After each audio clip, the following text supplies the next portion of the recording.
மக்களவை தேர்தல் தோல்வி தொடர்பாக அதிமுக பொதுச் செயலாளர் எடப்பாடி பழனிசாமி ஆலோசனை. பொள்ளாச்சி கட்சி நிர்வாகிகளிடம் கருத்து கேட்பு.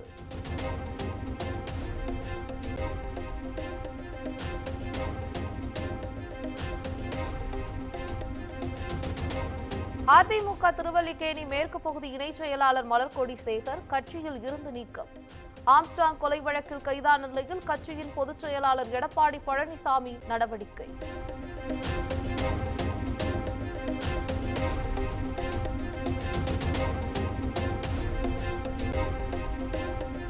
ஆற்காடு சுரேஷின் பெண் தோழியான பாஜக நிர்வாகி அஞ்சலை எங்கே?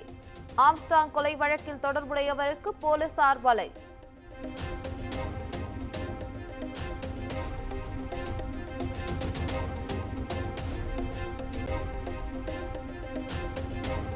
₹40 கோடி பணப்பரிமாற்றம் நடந்தது தொடர்பாக ஜாஃபர் சாதிக்கிடம் 2வது நாளாக அமலாக்கத்துறையினர் விசாரணை. சட்டவிரோத பணம் மூலம் அசையும் மற்றும் அசையா சொத்துக்கள் எங்கெல்லாம் வாங்கப்பட்டன என்றும் துருவி கேள்வி.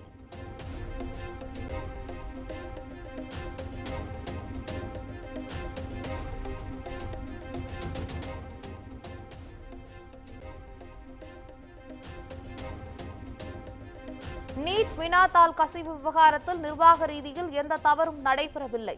சந்தேகத்தின் பேரில் 17 பேரின் தேர்வு முடிவுகளை நிறுத்தி வைத்துள்ளதாகவும் உச்சநீதிமன்றத்தில் தேசிய தேர்வு முகமை பதில் மனு தாக்கல்.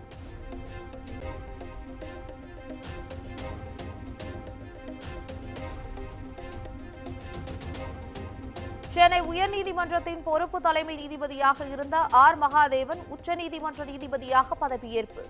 மணிப்பூரில் இருந்து முதன்முறை உச்சநீதிமன்றத்தின் நீதிபதியாக கோட்டீஸ்வர சிங்கும் பதவியேற்றுக் கொண்டார்.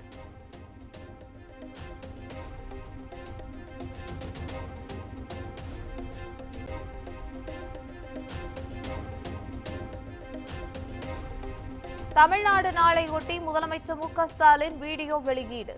தமிழ்நாடு வாழ்க, தமிழ்நாடு வாழ்க என எக்ஸ் வலைதளத்தில் பதிவு.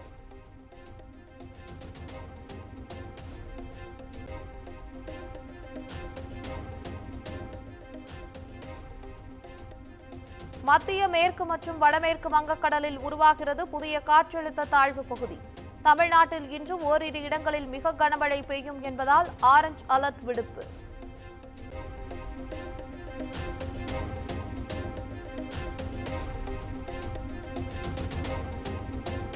தமிழ்நாட்டில் வருகிற 24ஆம் தேதி வரை மிதமான மழைக்கு வாய்ப்பு. வானிலை ஆய்வு மையம் கணிப்பு.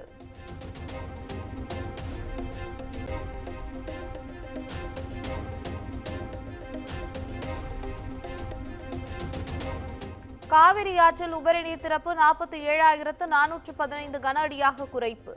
கபினி, கிருஷ்ணராஜசாகர் அணைகளின் நீர்மட்டம் குறைந்ததால் நீர் திறப்பு குறைந்துள்ளது.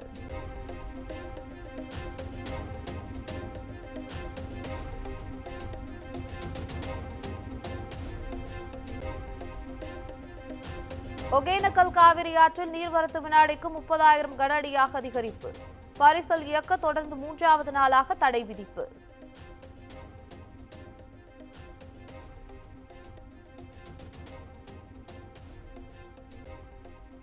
நீலகிரி மாவட்டம் மசனகுடி கூடலூர் இடையே வாகன போக்குவரத்து தொடங்கியுள்ளது. வெள்ளப்பெருக்கு குறைந்ததை அடுத்து 2 நாட்களுக்கு பிறகு மீண்டும் தொடக்கம்.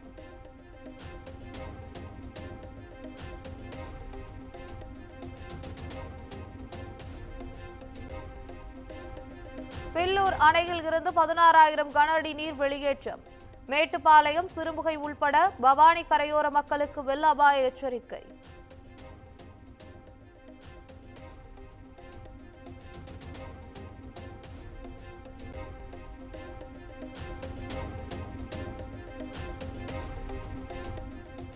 தொடர் மழையால் சிறுவாணி அணையின் நீர்மட்டம் உயர்ந்துள்ளது. ஒரே நாளில் 3 அடி வரை உயர்ந்த நிலையில் நீர்மட்டம் 40 அடியை எட்டியுள்ளது.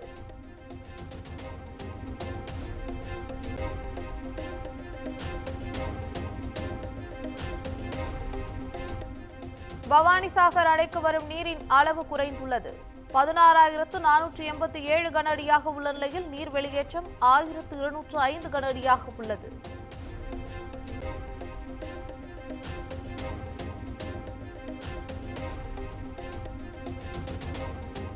மேட்டூர் அணைக்கு நீர்வரத்து வினாடிக்கு 24,000 கன அடியாக அதிகரிப்பு.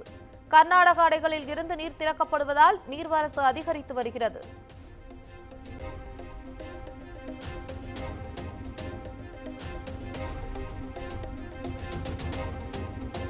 சென்னை கோயம்பேடு சந்தையில் காய்கறிகளின் விலை குறைந்தது. 1 கிலோ தக்காளி 30 ரூபாய் வரை குறைந்து 50 ரூபாய்க்கு விற்பனை.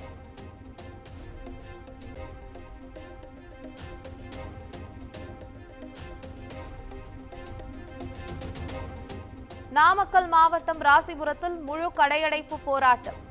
அனபாளையம் பேருந்து நிலையம் இடமாற்றம் செய்வதற்கு எதிர்ப்பு.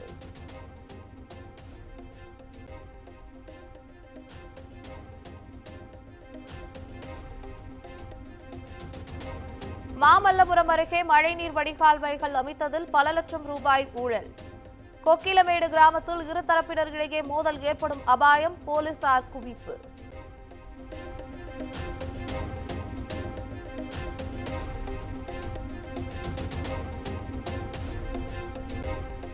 நீட் தேர்வு வினாத்தால் முன்கூட்டியே கசிந்தது தொடர்பான வழக்கு உச்சநீதிமன்றத்தில் இன்று மீண்டும் விசாரணை.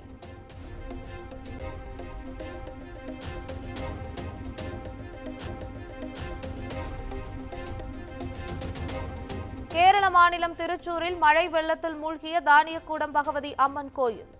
வெள்ளத்தில் நீந்திச் சென்று வழிபட்ட பக்தர்கள்.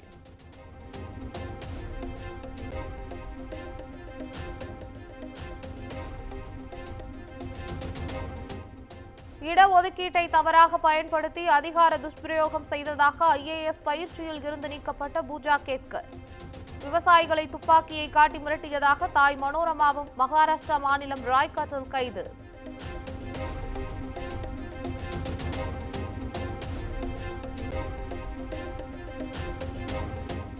மும்பையில் கனமழை பெய்து வருவதால் ஆரஞ்ச் அலர்ட் விடுப்பு.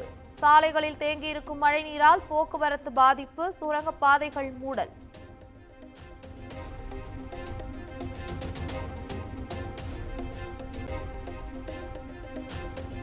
திருப்பதி ஏழுமலையான் கோயிலில் அக்டோபர் மாதத்திற்கான ஆர்ஜித சேவை.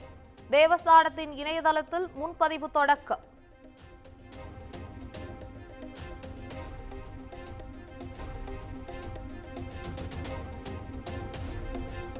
ஓமன் கடலில் கவிழ்ந்த கப்பலில் இருந்து 9 பேரை மீட்ட இந்திய கடற்படை. எஞ்சிய 5 பேரை தேடும் பணி தொடர்ந்து நடைபெற்று வருவதாக தகவல்.